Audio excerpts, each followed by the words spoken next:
Welcome back to the Commodities Dig. My guest is Michael Winship, CEO of Orvana Minerals.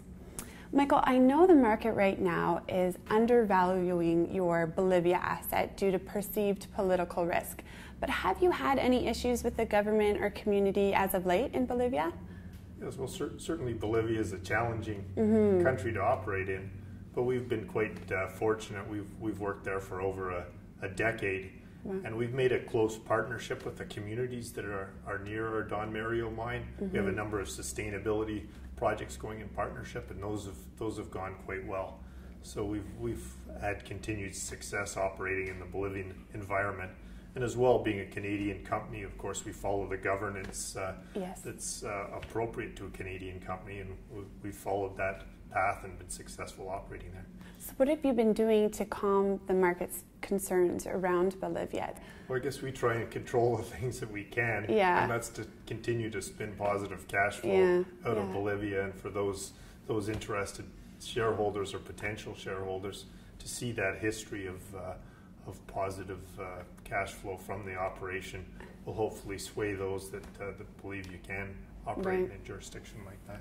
So with that in mind, I know that the life cycle of the mine is coming to a close soon. I think you have about 2 years left with that asset, but you're looking for ways to extend the mine life. One option you're looking at is oxide processing, and that would extend the mine life by about a year. How viable is that option? And I know it's in testing right now. Can you just say where that is right now? Yes, we have a number of opportunities, given that we have that asset in Bolivia, and we'd like to continue to operate there. Yes. So as you say, because it's a strong cash flow driver. Yes, that's been a positive base for Orvana Minerals. So ideally, would like to continue with that.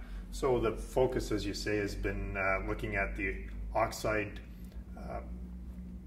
ore that we've been producing over the last number of years, and we've continued to do testing. So that's a possibility. It's a complex metallurgy, so I can't say we've completely cracked the nut.